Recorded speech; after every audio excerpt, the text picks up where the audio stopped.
Sanibingelela ababukela emakhaya kwesinye isiqephu sethu esithi sikhipha izimfihlo. Blaqlife uhleli with uLungster with your girl. Namhlanje sivakashele udadewethu othi unemfihlo afisa ukuyidalula. Sawubona. Yebo sawubona. Unjani? Ngiyaphila njani? Ngiyaphila. Ngicela ubingelela ababukela emakhaya usichaze ukuthi uvelaphi. Sanibonani babukela emakhaya. Mina ngiqhamuka esigodini sasezwelibomvu. Izwelibomvu. Yebo. Okay, dadewethu uyazi angithi lesi isihlalo seyimfihlo. Okusho ukuthi ikhonto ekuhlukumezayo ofisa ukuyigulunyuka. So namhlanje ungasitshela imfihlo yakho uthi imayelana nani? Imayelana nomnyeni wami. Umyeni wakho, okay. Yebo, kahle kahle mina ngunkosikazi osesithenjini. Okay. Umnyeni wami unamakhosikazi amathathu, mina ngunkosikazi wokuqala. Okay. Yebo, sho ukuthi la kunento eyenzeka. Sho ukuthi umnyeni wami wathatha unkosikazi wesibili. Kanti vele mina leyo nto yobe sesithenjini nje into engahambisani naye engangayithandi mina. Okay, ngoba uthi ungayithandi wakhuluma nawe before nishade. Ukuthi uzothatha umuntu isithembu. No, akaze azakhulume nami. Okay, so wangitshela nje sesishadile wathi nje sefuna umunye unkosikazi wesibili. Okay, kwakuphatha kanjani ke lokho esiqhamuka nonkosikazi wesibili? Akuzange kuze kungiphathi kahle, akuzange nje kuze kungiphathi kahle. Okay. Yeah. So akathe efika ke nonkosikazi wesibili awuyibonanga ioption yokuthi yena uphume? Cha, ngangeke ngize ngikwazi ukuphuma ngoba umnyeni wami ngiyamthanda. Okay. And futhi nawe uyangithanda. So ngangeke ngizokwazi ukuthi ngimshiye, ngisho ukuthi ngangizobe ngithi phela baqhubeke bathandane mina.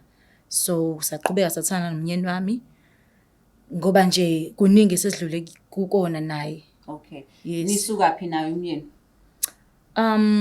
Ngingasho ukuthi sifunde ndawonye sise high school senza nje izinto naye because unebusiness manje, lelo business uqale nje sesindawonye naye. So nje umuntu awuyena nje namhlanje yonke into anayo ube nayo sengikhona mina. Oh, so ukuthi khathe qhamuka unkosikazi wesibili wabona ukuthi ngeke phela usadedela. Uyabona eqhamuka yebo. Okay. Angitshele sekufika lo wesithathu. Kwaba nzima kakhulu ke sekufika kwesithathu. Kubila ngabona khona ukuthi hayi ngeke ngibekezelile kokuqala ke ethatha lo munye unkosikazi wesibili. Sekufika wesithathu ke manje kanti vele into yendaba yesithembu nje engazizwani nayo vele. Kodwa phela ngase ngibekezela ngoba ngiyamthanda umnyeni wami ngeke ngimshiye. So sekufika wesithathu ke vele nami ngumuntu wesifazane ngiyashelwa. So nami ngase ngibona iopportunity ukuthi okay shuthi nami angijoleke ngoba nakhe nawe uyakwazi ukuthi alebelithatha abantu besifazane abazofaka la endlini. Yo, so wa decide ukuthi ujole. Yebo. So isikhathi ngoba esenamakhosikazi lamanye bengasakuniki sona. Isikhathi ngingasho ukuthi ngeke sisafana nasekuqaleni ngisangedwa. Okay. Yebo ngeke safana because isikhathi esiningi mhlawumbe uzothi kulokho uzoba kumina aphinda ahamba yokomunye aphinda ahambe yokomunye. Okay, so maye ngekho yokomunye wena ila ujola khona. Yebo, ila ngithola khona ke nami uchance ukuthi hayi athi ngiphume ke nami saphumile nami athi ngiphume. Niphuma kanye noba u2. Yebo. Okay, lo ojola naye ke uyazi yena ukuthi ushadile usesithenjini? Yebo uyazi. Okay, yena umuntu onjani uyakunika lolu uthando lolu ade ufuna ngala? Uyanginika njengoba ngisho isikhathi ngithola sonke isikhathi lesi engisifuna kumnyeni wami because ngaso sonke isikhathi mengimdinga yena uhlezi la. Okay. Imfihlo ke yona ithini? Ngefisa ukuyitshela umnyeni. Ukuthi umuntu lo angajola naye ngathola ukuthi uyagula, unegciwane. So engifuna ukusho kumnyeni wami ukuthi ngamjolela ngagula ngathola isifo. So engifuna kwenze ukuthi ahamba ayolontuza ayo-check-a naye ngoba ngiyacabanga mhlawumbe nawo baba ekhaya sengimthelelile. Namakhosikazi naye amakhosikazi waphindisha ukuthi wawathelela. So sengilethe ukugula nje lapha ekhaya. Banazi izingane bona? Yebo banazo. So kungenzeka ukuthi uthelela ubaba namakhosikazi nezingane. Yebo. Bengazi. Yebo. Mawucabanga uzoyithatha kanjani le ndaba? Noma ngeke uze kube lula kodwa ngizokwamukela noma yini ubaba azoyisho noma azoyenza ngoba imina engibhedile la. Wena ninazi izingane naye? Yebo. Okay. Umshado wenu ucabanga usazolunga? Ngiyacabanga kanjalo ngoba ubaba akusiyena lo muntu lo obamba amagqubu nanomuntu onenhliziyo embi. Cha akusiyena umuntu kanjalo. Lo kade uthandana naye-ke ngoba nisathandana? Hayi cha Senihlukene. sesihlukene. Okay, so yena wakutshela ukuthi unegciwane noma wathola usuyitholile? Akazange azangitshela ukuthi negciwane, ngayitholela mina because ngumuntu ojovayo sengiye eklinikhi ngiyopreventa. So la ngafika nga-check-a khona igazi ngathola ukuthi sengiyagula ngegciwane. Siyagula. Yebo. Hayi udaba lakho-ke nalunzima kakhulu. I-relationship singakamthinti nje ubaba wekhaya. I-relationship yakho nalamanye amakhosikazi injani? Ya kona ngingasho ukuthi i-right because siyakwazi ukuthi sihlangane siphinde siphume sonke siwumndeni siyodla ngaphandle sihamba sonke. Si-right nje si-right cha si-right. Ngoba uze ku-Blaqlife TV wazi ukuthi wonke umuntu uyabuka. Yebo. And ngikuzwa ukuthi unamabhizinisi. Ucabanga ukuthi izomphatha kanjani yena? Ngiyacabanga ukuthi vele uzozizwa umuntu owehliseke isithunzi ngokuthi ngimjolelile.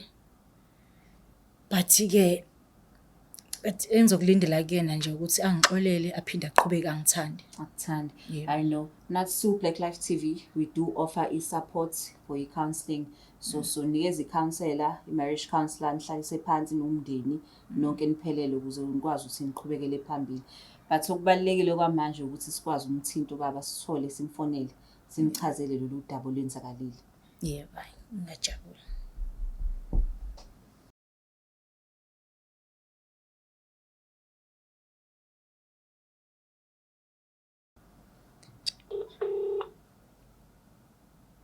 Nalokukhala. Yebo sawona. Sawubona njani? Siyaphila njani? Siyaphila. Ukhuluma noLungstar waka Blaqlife TV kuhlelo oluthi sikhipha izimfihlo. Singakwazi ukukhuluma? Ulungu wakuphi? uLungstar waka Blaqlife TV. Blaqlife TV. Yes, uhlelo esiba nalo olukhipha imfihlo kahle kahle elisiza esibathandayo ukuthi bakhiphe imfihlo kwabathandayo. Okay, ikhona imayelana nani sis? Okay, ngihle nomunye wamakhosikazi akho la ofisa ukukhuluma nawe ngoba ethi kunemfihlo afisa ukuyidalula kuwena. Eyo. Sengazayidalule kanje emoyeni. Sicela simuphe ithuba. Okay. Cela ukhuluma. Yebo sawubona baba. Yebo mkami njani? Zaphila njani? Siyaphila. Alright, wangithusa manje. Yebo, hayi ngi-right wena? Ngiyaphila nami. Yebo. Kunestory engifuna ukusishare nawe lana. Yeah. Shuthi laba bakunento engayenza ngajola. So ngithi kunento engayenza ngakujolela. Wajola? Yebo. Okay. Yebo shuthi ngakujolela ekujoleni kwami ngase ngathola ukuthi lo muntu ade ngijola naye uyagula unegciwane. So nami ngathi ngiyahamba ngiyo-check-a ngayithola ukuthi nami ngiyagula senginegciwane. So baba bengishola ukuthi-ke mhlawumpe ngisho le ntuzo ukuze mewukuthi ningabe senigula nani ngenxa yami. Ima. Ngibuza uzojole nje yini ongayithola endlini? Yini enganenzeli yona nonke njengamakhosikazi wami? Usenzela konke baba. Manje yini enza ukuthi ujole nje ubusukwazi uzongitshela into ongitshelwa namhlanje? Bushoda ngani? Bengashodi ngalutho. Shuthi into eyenzeka baba ukuthi vele ngoba wazi vele ukuthi nami ngingonkosikazi wakho oqala wangithatha nje vele indaba yesithembu nje into engangayithandi wangitshela vele sesisemshadweni ukuthi hayi imali. Kodwa uyakhumbula ukuthi mina angizange ngikujolele, mina ngathatha amakhosikazi ngokusemthethweni ukuthi ubazi. Wena kusho semshadweni wami ngoba nemfihlo. Ubona ukuthi imfihlo lo ngitshela yona izohamba izifikile. Ingakho baba ngizozehlisa kuwena ngizoxolisa ukuthi Okay. Kade vele ngawubona umqondo wakho ukuthi umuntu kanjani. Kunezinto ukuzenze wena engaziqondi kahle. Ubungenzela into engazitholi nje kahle ukuthi umkami wenzani manje. Ngathi ukuthi ngikuyeke kodwa because abantu besifazane ngiyawazi umqondo wakho. Into engayenza-ke mina ngahamba ngaya eklinikhi ngawucheck ngathola ukuthi nginegative ngadla uprep. Mina namakhosikazi wami si-right, ayekho umuntu ogulayo. Ngisacela ukubuza la. Ngoba uthi-ke nawe wabona eshintsha kunezinto ayizenza. Yini lezi zinto ungathanda ukusitshela ukuthi yiziphi lezi zinto ayizenza ezabona ukuthi useshintsha i-behavior? Umkami mina bengazi ukuthi umuntu osendlini kwesinye isikhathi, kodwa bengibuye ngamtholi efonini uma ngimfonela. Ifoni yakhe bengazi ukuthi ifoni engena-password. Ngathi ngelinye ilanga ngiyayithinta ifoni isine-password. Ngambuza ukuthi ifoni indaba ine-password. Impendulo angitshela yona okuyimpendulo engacacile. Okay, ngicela ukubuza-ke udadewethu la uthi-ke nakho athatha unkosikazi wesibili. Kwaqhamuka sekuyibhomu nje. Engena emshadweni engatshelwanga ukuthi-ke na isithembu lesangena kusona nakhula ndawonye nakha ndawonye. So uma ucabanga yamphatha kanjani lento le yesithembu? Nginesho ukuthi isithembu engeke azasivuma ukuthi senzeke ukube wengathandi. Sasiyikhuluma loo nto njengomndeni ngoba ngaqala kuyena ukukhuluma naye. Kwangazi ukuthi uyangizwa, ngadlulela kubo ngawukhuluma nabantu bakubo abazali bakhe. So kwabathi abazali bakhe uma ngabe unkosikazi wakhe evuma engenankinga ningaqhubeka nomshado. So manje le bhoma sengiqhamukela nalo manje sengazuthi mina umuntu we-wrong, kanti into esasingakwazi ukukhuluma naye le ingakenzeki lento ayenzile noma isithembu lesesibili angavumi uma ngabe engathandi. Shuthi wavuma yena. Dadewethu wamtshela ukuthi awuyithandi lento? Ngamtshela ubaba ukuthi hayi kodwa phela Ngisacela ukuba busy la ngoba ngibhizi la ngisemsebenzini. Konke okuningi sokukhuluma ekhaya bese sengifikile ntambama. Akuyonto esingayiqedile. Okay, ungakahambi-ke ngicela ukubuza emshadweni kuzokwenzalani ngawo? Njengoba ngisho ukuthi okuningi sokukhuluma ekhaya, ayikho into engayikhuluma ngiyiqede manje. Okay. I know, siyabonga kakhulu for isikhathi sakho. Kodwa-ke Blaqlife TV se-offerisha i-counselling.